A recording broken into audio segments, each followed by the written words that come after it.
Hi guys, welcome back to my YouTube channel. ഇന്ന് നമ്മൾ discuss ചെയ്യാൻ പോകുന്നത് MSMEs ആണ്. Chapter 2 micro small scale and medium scale എൻ്റർപ്രൈസസിനെ കുറിച്ചാണ് ഡിസ്കസ് ചെയ്യാൻ പോകുന്നത്. സോ നമ്മൾ ആദ്യം micro scale, small scale, medium scale ഈ മൂന്ന് എൻ്റർപ്രൈസസും എങ്ങനെയാണ്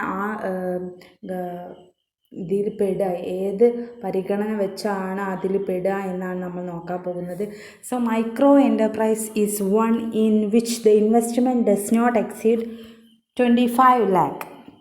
25 ലക്ഷത്തിന് താഴെ ക്യാപിറ്റൽ വരുന്ന ഇൻവെസ്റ്റ്മെൻറ്റ് വരുന്ന എൻ്റർപ്രൈസിനെയാണ് മൈക്രോ എൻ്റർപ്രൈസ് എന്ന് പറയുന്നത്. ഇനി അതിനേക്കാളും കുറച്ചുകൂടി ഇൻവെസ്റ്റ്മെൻ്റ് ഉള്ള സ്മോൾ സ്കെയിൽ എൻ്റർപ്രൈസസിൽ 25 ലക്ഷം മുതൽ 5 കോടി വരെയുള്ള ഇൻവെസ്റ്റ്മെൻ്റ് ഉള്ളതിനാണ് സ്മോൾ സ്കെയിൽ എൻ്റർപ്രൈസ് എന്ന് പറയുന്നത്. നെക്സ്റ്റ് മീഡിയം സ്കെയിൽ എൻ്റർപ്രൈസ് ആകുമ്പം 5 കോടി മുതൽ 10 കോടി വരെയുള്ള ഇൻവെസ്റ്റ്മെൻ്റ് ഉള്ള എൻ്റർപ്രൈസസിനെയാണ് മീഡിയം എൻ്റർപ്രൈസ് എന്ന് പറയുന്നത്. ഇനി in case service enterprise, service business ആണെങ്കിൽ ബാങ്ക്, പിന്നെ എന്തെങ്കിലും സ്ഥാപനങ്ങൾ, അങ്ങനെയുള്ള സർവീസ് സ്ഥാപനങ്ങളാണെങ്കിൽ മൈക്രോ എൻ്റർപ്രൈസസിന് 10 ലക്ഷത്തിൽ താഴെയും സ്മോൾ സ്കെയിൽ എൻ്റർപ്രൈസസിന് 10 ലക്ഷത്തിനും 2 കോടിക്കും ഇടയിലും, മീഡിയം സ്കെയിൽ എൻ്റർപ്രൈസസ് 2 കോടിക്കും 5 കോടിക്കും ഇടയിലായിരിക്കും. സോ ഇതിൽ നമുക്ക് ഏറ്റവും ഇമ്പോർട്ടൻ്റ് ഉള്ളത് മാനുഫാക്ചറിങ് എൻ്റർപ്രൈസ് ആണ്. ഇത് നോക്കി വെക്കണം. മൈക്രോ 25 lakh നോട്ട് എക്സീഡഡ്, പിന്നെ small 25 to 5 crore, medium 5 to 10 crore. So ഇനി നമ്മൾ നെക്സ്റ്റ് ഡിസ്കസ് ചെയ്യാൻ പോകുന്നത് ക്യാരക്ടറിസ്റ്റിക്സ് ഓഫ് MSMEs.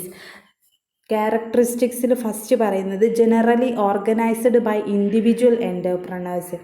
ഈ സ്മോൾ സ്കെയിൽ എൻ്റർപ്രൈസ് അത്രയും ഇൻവെസ്റ്റ്മെൻറ്റ് കുറഞ്ഞതുകൊണ്ട് തന്നെ അവർക്ക് ഒരുപാട് ലേബേഴ്സിനെ ഒന്ന് ഇംപ്ലിമെൻ്റ് ചെയ്യാനുള്ള ഒരു ഫിനാൻഷ്യൽ എബിലിറ്റി ഉണ്ടാവില്ല. സോ അത് ഒരു ഇൻഡിവിജ്വൽ, ഒരാൾ നോക്കി നടത്തുന്ന ഓർഗനൈസേഷൻ ആയിരിക്കും.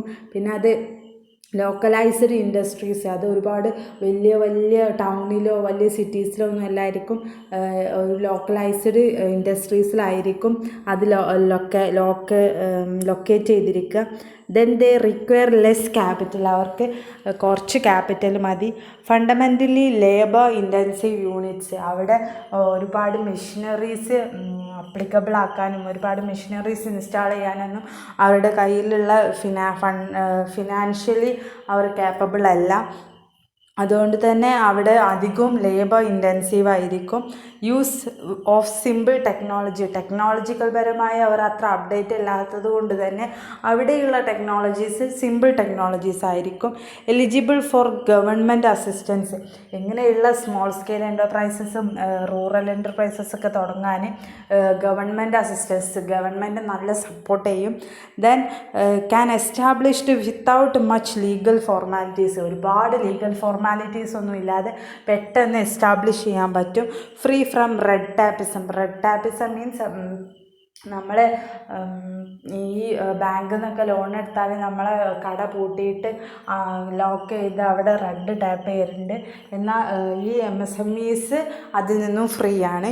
Then lesser gestation period, profit നമ്മളെ പ്രൊഡക്ഷൻ ആക്ടിവിറ്റി, നമ്മൾ ഇറക്കിയ പൈസ തൊട്ട് അത് പ്രോഫിറ്റാക്കി വരുന്നതിനുള്ള ഒരു ഗസ്റ്റേഷൻ പീരീഡ് ഉണ്ടാവും. അതിൽ പ്രൊഡക്ഷന്, സെയില്, ബില്ലിങ് അങ്ങനത്തെ ഒരുപാട് പീരീഡ് ഒക്കെ, ആ ഗസ്റ്റേഷൻ പീരീഡ് വളരെ കുറവായിരിക്കും MSMEയിൽ. ഇനി റോൾ ഓഫ് MSMEസിൻ്റെ റോള്, അത് എക്കണോമിക്കലി ആയിട്ടും നമ്മൾ പുറത്ത് സൊസൈറ്റി, എൻവിറോൺമെൻറ്റ് രീതിയിലൊക്കെ പെടുന്ന റോൾസാണ് പറയുന്നത്. ലാർജ് എംപ്ലോയ്മെൻറ്റ് ഓപ്പർച്യൂണിറ്റീസ്, MSME തുടങ്ങിയ ലേബർ ഇൻറ്റൻസീവ് ആയതുകൊണ്ട് തന്നെ ലാർജ് എംപ്ലോയ്മെൻറ്റ് ഓപ്പർച്യൂണിറ്റി അത് പ്രൊവൈഡ് ചെയ്യുന്നുണ്ട്. എക്കണോമിക്കൽ യൂസ് ഓഫ് ക്യാപിറ്റൽ എല്ലാ തരത്തിലുള്ള ഓർഡിനറി പീപ്പിൾസിൻ്റെ അടുത്തും എല്ലായിടത്തും ഒരുപോലെ എക്കണോമിക്കലി എല്ലാ സാമ്പത്തികമായി എല്ലാവരുടെ ഒരുപോലെ ക്യാപിറ്റൽ എത്തും. Then balanced regional growth, rural ഏരിയാസിലാണ് സാധാരണ MSMEs ലൊക്കേറ്റ് ചെയ്യുക, ലോക്കലൈസ്ഡ് ഏരിയാസിൽ സോ അവിടെ ബാലൻസ്ഡ് റീജിയണൽ ഡെവലപ്മെൻറ്റ് ഉണ്ടാകും. Equitable distribution of income and wealth. ഞാൻ പറഞ്ഞു ഡിസ്ട്രിബ്യൂഷൻ എല്ലാവർക്കും ഇൻകം ഡിസ്ട്രിബ്യൂട്ട് ചെയ്യുന്നത് എല്ലാവർക്കും ഒരേപോലെ ആയിരിക്കും. Then higher standard of living. എല്ലാവർക്കും എംപ്ലോയ്മെൻറ്റും ജോബും പിന്നെ അവർക്ക് അതിൽ നിന്ന് ഇൻകം ഒക്കെ കിട്ടുമ്പം അവരുടെ ലിവിങ് സ്റ്റാൻഡേർഡ് ഹൈ ആകും.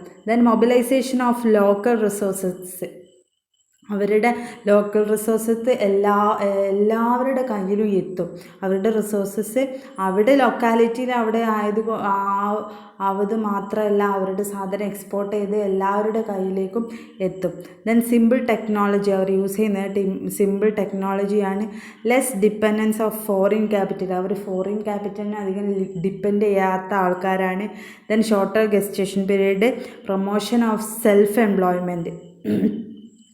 എംപ്ലോയ്മെൻറ്റിനെ പ്രൊമോട്ട് ചെയ്യും. Then promotion of export.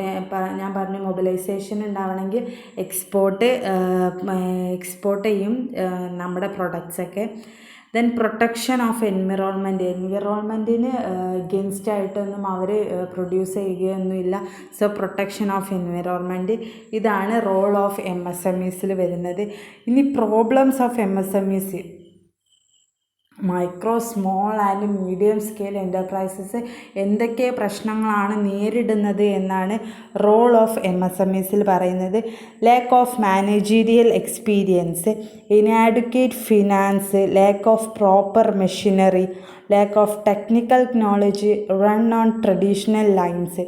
Lakh of managerial experience. ഇവിടെ കുറേ എക്സ്പീരിയൻസ് ഉള്ള കുറേ എഡ്യൂക്കേറ്റഡ് ആയിട്ടുള്ള പീപ്പിൾസിനെ എല്ലാം ലേബറായിട്ട് വെക്കുക. സോ അവർക്ക് മാനേജീരിയൽ എക്സ്പീരിയൻസ് കുറവായിരിക്കും. ഇനാഡ്യൂക്കേറ്റ് ഫിനാൻസ് അവരുടെ ഇൻവെസ്റ്റ്മെൻറ്റ് കുറവായതുകൊണ്ട് തന്നെ അവർക്ക് അതിനുള്ള പ്രശ്നങ്ങൾ നേരിടേണ്ടി വരും. Lakh of proper machinery. ഞാൻ പറഞ്ഞു ഫിനാൻസ് കുറവായതുകൊണ്ട് തന്നെ അവർക്ക് ഒരുപാട് മെഷീൻസും അവർക്ക് ആവശ്യമുള്ള മെഷീൻസൊന്നും ഇൻസ്റ്റാൾ ചെയ്യാനുള്ള കപ്പാസിറ്റി ഉണ്ടാവില്ല. Lack of technical knowledge. Technically അവരത്ര അപ്ഡേറ്റ് അല്ല. Then run on traditional lines. അവരുടേതായിട്ടുള്ള ഓരോരോ ട്രഡീഷണൽസൊക്കെ ഫോളോ ചെയ്തുകൊണ്ട് റൺ ചെയ്യുന്ന എൻ്റർപ്രൈസ് ആയിരിക്കും. Then irregular supply of materials. എപ്പോഴും പ്രൊഡക്ഷനും സപ്ലൈയും ഒന്നും ഉണ്ടാവണമെന്നില്ല. അവരുടെ ക്യാഷിൻ്റെ ആവശ്യത്തിനനുസരിച്ചും അവരുടെ കിട്ടുന്ന പ്രോഫിറ്റിനനുസരിച്ചുള്ള സപ്ലൈ ആയിരിക്കും അവരുണ്ടാവുക.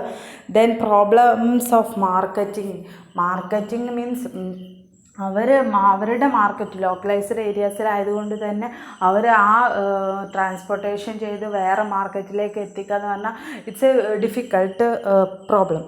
Then lack of clear cut government policy. എത്ര ഗവൺമെൻറ് അസിസ്റ്റൻസ് കിട്ടുന്നുണ്ടെന്ന് പറഞ്ഞാലും നമ്മൾ ചോദിച്ചു തരുമ്പോൾ നമുക്ക് അത് തരാൻ അവർക്ക് ഡിമാൻഡായിരിക്കും.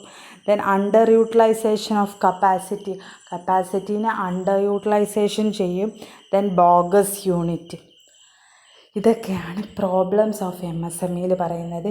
ഇനി next steps in starting MSMEs. ഇത് ഇമ്പോർട്ടൻ്റ് ആണ്. സ്റ്റെപ്സ് ഇൻ സ്റ്റാർട്ടിങ് MSMEs മിക്കവാറും ഇതിന് വരും.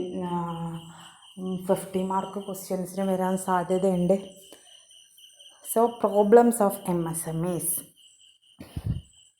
ലാക്ക് ഓഫ് പ്രോബ്ലംസ് അല്ല, സ്റ്റെപ്സ് ഓഫ് സ്റ്റാർട്ടിങ് MSMEs ആണ്. Scanning the business environment. ഒരു ബിസിനസ് എങ്ങനെ തുടങ്ങാം, എങ്ങനെയാണ് അതിൻ്റെ ഉള്ള ഒരു മൊത്തത്തിലുള്ള ഒരു നിരീക്ഷണം ആദ്യം സ്കാൻ ചെയ്യുക. Then selection of product. അവരുടെ പ്രൊഡക്റ്റ് എന്താണെന്നുള്ളത് സെലക്ട് ചെയ്യുക.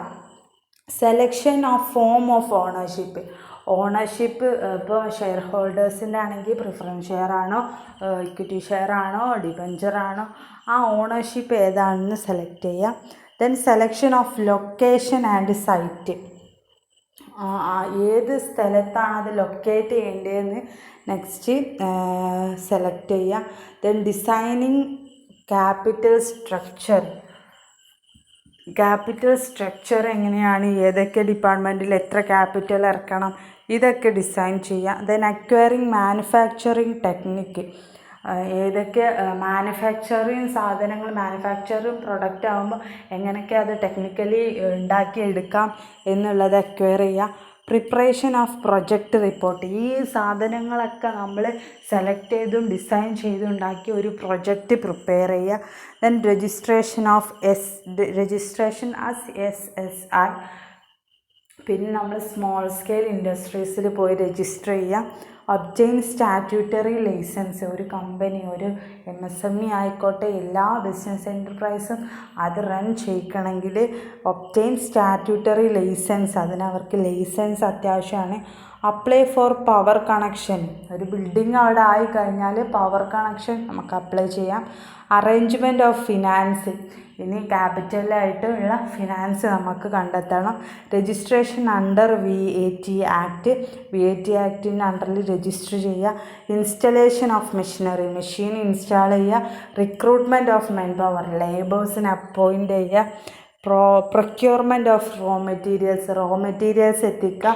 Application for permanent registration. ഇതുവരെ നമ്മൾ രജിസ്റ്റർ ചെയ്തത് ടെമ്പററി ആയിട്ടാണ്, ഇത് തുടക്കമായതുകൊണ്ട് പിന്നെ നമ്മൾ പെർമനൻറ്റ് രജിസ്ട്രേഷന് അപ്ലൈ ചെയ്യാം. സോ എത്ര സ്റ്റെപ്സാണ്? 1 2 3 1 2 3 4 5 6 7 8 9 10 11 12 13 14 15 16 16 സ്റ്റെപ്സ് ഉണ്ട്. നമുക്കൊന്നുകൂടി നോക്കാം. Scanning the business environment, selection of product, selection of form of ownership, selection of location and site, designing capital structure, acquiring manufacturing technique, preparation project report, registration as SSI, obtain statutory licence, apply for power connection, arrangement of finance, registration under VAT Act, installation of machinery, recruitment of manpower, procurement of raw materials, application for permanent registration. 16 steps ഉണ്ട്. ഇത് important ആയിട്ടും പഠിച്ചു വെക്കണം. ഈ head പഠിച്ചു വെച്ചാൽ തന്നെ നമുക്ക് ബാക്കി കിട്ടും, ഉറപ്പായിട്ടും കിട്ടും. സോ ഈ ഹെഡ് എങ്ങനെയെങ്കിലും ഒരു 16 നമ്മൾ സ്റ്റെപ്സായിട്ട് പഠിച്ചു വെക്കണം. സോ ഇനി നമുക്ക് നെക്സ്റ്റ് ടോപ്പിക്കിലേക്ക് കിടക്കാം. Measures taken by the government for the promotion of MSMEസിൻ്റെ പ്രൊമോഷന് വേണ്ടിയിട്ട് ഗവൺമെൻറ് എന്തൊക്കെ മെഷേഴ്സ് എടുത്തിട്ടുണ്ട് എന്നാണ് അടുത്തത് പറയുന്നത്. So administrative framework, set up SIDO, DIC and NICs etcetera. ഇതൊക്കെ സ്കീമുകളാണ്. SIDO, DIC, NSIC എന്നൊക്കെ പറയുന്നത് MSMEസിൻ്റെ ഇമ്പ്രൂവ്മെൻറ്റിന് വേണ്ടിയിട്ടുള്ള ഓരോരോ സ്കീംസാണ് ഇത് ഈ സ്കീമിലൊക്കെ ഉണ്ടാവൽ MSMEs ഇമ്പ്രൂവ് ആക്കണം, MSMEസിൻ്റെ ഡെവലപ്മെൻറ്റിന് വേണ്ടിയുള്ള ഓരോരോ കാര്യങ്ങൾ, അതൊക്കെയാണ് ഈ ഫ്രെയിം വർക്കിൽ ഉണ്ടായിരിക്കുക. So next policy instruments, financial incentive, physical incentive, general incentives, special incentives. ഈ ഇൻസെൻറ്റീവ്സൊക്കെ MSMEസിന് മാത്രം കിട്ടുന്ന ഇൻസെൻറ്റീവ്സാണ്. ഫിനാൻഷ്യലും ഫിസിക്കലും ജനറലും സ്പെഷ്യലൊക്കെ ഈ ഇൻസെൻറ്റീവ്സിനൊക്കെ നമുക്ക് അപ്ലൈ ചെയ്യാം. സോ അത് ഗവൺമെൻറ് പ്രൊവൈഡ് ചെയ്യുന്നതാണ് MSMEസിനെ പ്രൊമോട്ട് ചെയ്യാൻ വേണ്ടിയിട്ട്. Next reservation of items. SSI 745 items are reserved for SSIs. 745 items SSIൻ്റെ കീഴിൽ രജിസ്റ്റർ ചെയ്യാം. മീൻസ് 745 പ്രൊഡക്ട്സ് പ്രൊഡ്യൂസ് ചെയ്യാനുള്ള SSIയുടെ കീഴിലുള്ള റിസർവേഷന് പറ്റും. Statutory boards. Government set up statutory boards such as Khadi and Village Industries Board, Handicraft Board, Coir Board, Small Scale Industries Board. ഈ statutory boards ഒക്കെ government setup ചെയ്തത് industries board, handicraft board, coir board, small scale industries board, ഇതിലൊക്കെയാണ് government statutory board setup ചെയ്തിട്ടുള്ളത്. അടുത്ത topic establishment of industrial estates. To encourage the growth of SSIs, government has set up industrial estate. Industrial estate is a place where the required facilities and factory accommodation provided to the entrepreneurs to establish and operate their industries there. ഇതൊരു സെറ്റപ്പാണ്. Establishment of industrial estate പറഞ്ഞാൽ ഇത് ഒരു ഇൻഡസ്ട്രീസിന് പറ്റിയൊരു estate government കൊടുക്കുകയാണ്. അതിൽ അവിടെ നിന്ന് വർക്ക് ചെയ്യാൻ എൻ്റർപ്രണേഴ്സിന് കൊടുക്കുകയാണ്. Then setting up of National Manufacturing Competitiveness Council. National Manufacturing Competitiveness Council. ഇത് NMCC ആണ്. സോ ഇത് ഗവൺമെൻറ് ഈ NMCC സെറ്റ് ചെയ്തത് to view make of excise competitive, അതായത് ഒരുപാട് SSI യൂണിറ്റ് ഉണ്ടെങ്കിൽ അവർക്കിടയിൽ ഒരു മത്സരബോധം ഉണർത്താൻ വേണ്ടിയിട്ടാണ് ഇത് ഈ സ്കീം നിർമ്മിച്ചത്, ഈ promotion technique. Then MSMEs development act of 2006. 2006 MSME development act government provide ചെയ്തത്. Government which seeks to facilitate the promotion and development of MSMEs and enhance their competitiveness. അവരുടെ കോമ്പറ്റേറ്റീവ്നെസ് വളർത്താനും പിന്നെ MSMEസിൻ്റെ പ്രൊമോഷനും വേണ്ടിയിട്ടാണ് MSMEs ഡെവലപ്മെൻറ്റ് ആക്ട് 2006 ഇനാക്ട് ചെയ്തത്. Then FDI in MSMEs. The FDI limit is increased from 24% to 49%. FDI means foreign investment ആണ്. ഈ foreign investment 24% to 49% increase ആയിട്ടുണ്ട്. Foreign district investment എന്നാണ് തോന്നുന്നുണ്ട് അതിൻ്റെ full form. Then industrial cluster development. Industrial cluster development has proposed to set up clusters in different sectors to bring entrepreneurs engaged in manufacturing similar products and belonging to the same locality together to provide them common facilities. ഈ cluster facilities എന്ന് പറഞ്ഞാൽ ഒരു ലൊക്കാലിറ്റിയിലുള്ള ആൾക്കാരനെ ഒരേപോലെയുള്ള products produce ചെയ്യുന്നുണ്ടെങ്കിൽ അവർക്കുള്ള common facilities provide ചെയ്യുന്നതിനെയാണ് industrial cluster development എന്ന് പറയുന്നത്. ഈ measures taken by government for promotion of MSMEസിൽ ഇത് നമ്മളെ ഹെഡിങ് മാത്രം പഠിച്ചാൽ മതിയാവും. കാരണം എൻ്റെ എല്ലാത്തിൻ്റെയും സബ് പോയിൻ്റായിട്ട് കോമൺ ആയിട്ട് വരുന്നത് it facilitate promotion and development of MSME, പിന്നെ ഇറ്റ് എൻഹാൻസ് ദെയർ കോമ്പറ്റേറ്റീവ്നെസ്. ഇങ്ങനെയുള്ള 2-3 പോയിൻ്റ് എല്ലാത്തിനും താഴെ ഇങ്ങനെ എഴുതി വെച്ചാൽ മതി. സോ ഇതിൻ്റെ മെയിൻ ഹെഡിങ് നമ്മളൊന്ന് ഓർത്ത് വെക്കണം, ഒരു 5 എണ്ണമെങ്കിലും ഓർത്ത് വെക്കണം.